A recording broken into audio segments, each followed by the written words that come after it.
నేను నీ దగ్గరకు వచ్చేస్తాను, నీతో ఉంటాను. ఆ విధంగా దేవుడు నీకు ధైర్యం చెప్పి నిన్ను పంపించాడు. నువ్వు ముక్కు ముఖం తెలియని ఓ మనిషి గర్భంలోనికి వచ్చేసావు. ఒక శరీరాన్ని దేవుడు నీ కొరకు అమర్చి పెట్టాడు. నువ్వు పుట్టిన తర్వాత అప్పుడు కూడా ఆయన నీ దగ్గరకు వచ్చాడు, నీ కలల్లో కనబడ్డాడు. అందుకే పిల్లలు నవ్వుతూ ఉంటారు కదా, నిద్రలో ఏం చేస్తుంటారు వాళ్ళు? ఎందుకో తెలుసా? నీకు స్పృహ కలిగే వరకు ఆయన నీతో మాట్లాడడానికి వస్తూ నీకు కనబడుతూనే ఉన్నాడు. నిన్ను విడిచిపెట్టలా.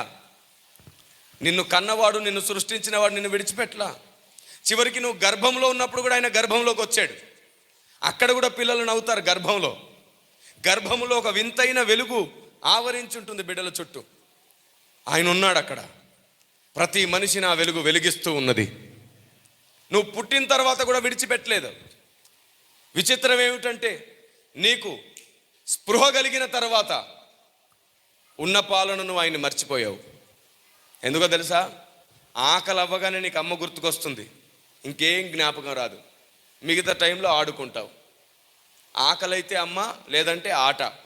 పెద్దోడు అయ్యావు. ఆ తర్వాత ఆడుకోవడానికి కొందరు దొరికారు. అమ్మ కావాలి, నాన్న కావాలి, ఆడుకునే స్నేహితులు కావాలి. ఇంకొంచెం పెద్దోడు అయ్యావు. బాధ్యతలు మీదకి వచ్చాయి, బంధువులతో ఉన్నావు. ఇలా అందరితో బంధం ఏర్పడిపోయి ఆయనతో నీ అవసరత ఎంతవరకు ఉందో తెలుసా? కాపాడు దేవా అనేంతవరకే ఉంది. మిగతా టైంలో అందరినీ ప్రేమించి అందరితో గడుపుతున్నావు. ఎవరిని విడిచి ఉండలేవు. ఆయన్ని మాత్రం అంతంత మాత్రాన పట్టించుకుంటున్నావు. ఆయన మాత్రం నిన్ను తల్లి గర్భంలోనికి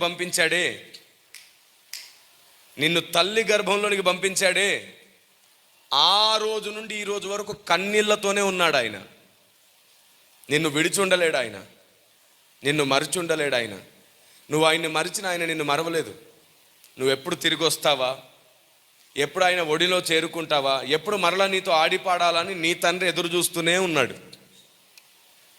ఆ రోజు నుండి ఈ రోజు వరకు తిరిగి నిన్ను సంపాదించాలనుకున్నాడు. ఇంతలో అపవాది సాతాను ఆయన్ని గుర్తించకుండా, ఆయన్ని గుర్తుపట్టకుండా అనేక రకాల ఆచారాలు, సాంప్రదాయాలు, మతాలు, పెద్దల మాటలు, అభిమానాలు అడ్డుపెట్టి ఆయన్ని గుర్తుపట్టకుండా చేస్తుంటే ఆయన దుఃఖించి కన్నీళ్లతో సువార్తికుల్ని లేపి, నా పిల్లలకు నేనే వారి తండ్రినని చెప్పండి అని పంపిస్తున్నాడు. సువార్త విని సంఘంలోనికి వస్తే నా జ్ఞానంతో నా పిల్లల్ని నింపండి అని గృహ నిర్వాహకులను లేవనెత్తుతున్నాడు. ఏ విధంగా చేతనైనా నా పిల్లలు తప్పిపోకుండా నాలో ఒకటయ్యేటట్లు చెయ్యండి అని దేవుడు ప్రవక్తలను, అపోస్తులను లేవనెత్తాడు. ఇలా దేవుడు అడుగడుగున మీ అందరినీ కాపాడుకుంటున్నాడు. ఎందుకో తెలుసా? ఇక్కడ సుఖశాంతులతో బతికిద్దామని కాదు, ఏ రోజుకైనా సరే నీ ద్వారా గెలిపించాల్సిన గెలుపు ద్వారా తిరిగి నిన్ను అక్కడ సంపాదించుకోవాలని. ఇప్పుడు చెప్పండి, మీ అమ్మా నాన్నకు నువ్వేమవుతావు ఆయన పంపకపోతే? నీ అన్నదమ్ములకు నువ్వేమవుతావు ఆయన నిన్ను ఈ భూమి మీదకి పంపకపోతే? ఆయన నిన్ను కాపాడకపోతే ఎవరికి నువ్వు ఏమవుతావు? అసలు ఎవరితో నువ్వు ఎలా ఉండగలుగుతావు? ఈ భూమి మీద అందరి జీవితం శాశ్వతం కాదు. ఎప్పుడు ఎవరు ఈ లోకాన్ని విడిచిపెట్టి వెళ్తామో తెలియదు. కానీ ఎప్పుడు ఈ లోకంలో కన్ను మూసినా డైరెక్ట్ ఆయన ఒడిలో కళ్ళు తెరిచేటట్లు మనం ఉండాలి. ఆమేన్. క్రైస్తవుడికి మరణం ముగింపు కాదు. క్రైస్తవుడికి మరణమే ఒక కొత్త జీవితం, కొత్త ప్రారంభం. ఆ మరణం మనం తెచ్చుకుంటే రాదు, దేవుడే ఇస్తే ఆ మరణం మనకు కొత్త జీవితం, నూతన పేజీ అవుతుంది. ఇప్పుడు చెప్పండి, ముక్కు ముఖం తెలియని మనుషుల మధ్యలోకి వచ్చారు మీరు. నిన్ను సృష్టించుకున్నవాడేమో కన్నీళ్లతో ఎదురు చూస్తున్నాడు. బిడ్డ, ఎప్పుడు నా దగ్గరకు వస్తావు? నేనే కదా నీ తల్లిని, నేనే కదా నీ తండ్రిని. నీ తల్లిని కన్నది నేనే, నీ తండ్రిని కన్నది, అసలు నిన్ను కన్నది నేనే, నిన్ను కన్న వాళ్ళని కన్నది కూడా, అందరినీ కన్నది నేనే. అందరూ నా పిల్లలే. ఇప్పుడు చెప్పండి, ఈ రాత్రే నిన్ను కన్నవాడు, నీ ప్రాణప్రియుడు నీ దగ్గరకు వచ్చి, బిడ్డ ఎన్నో సంవత్సరాలుగా నీ కొరకు కన్నీళ్లతో ఎదురు చూస్తున్నాను, రా తల్లి అని చెయ్యి జాపితే ఎంతమంది ఈరోజు చెయ్యి అందిస్తారు ఆయనకి? చెయ్యెత్తి చూపించండి. తమ్ముడు చూడన్నాను ఒకసారి.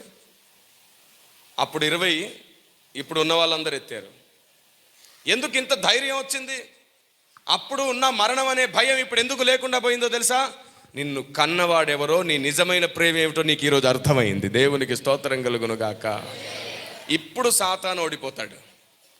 నీకెప్పుడైతే ఆయన దగ్గరికి వెళ్ళిపోవాలనే కోరిక వచ్చిందో ఇప్పుడు వాడు నిన్ను మోసం చేయలేడు. ఇక్కడే బతుకుదాం అనుకున్నోడికి ఏవో కొన్ని ఆశలు పెట్టి మోసం చేస్తాడు.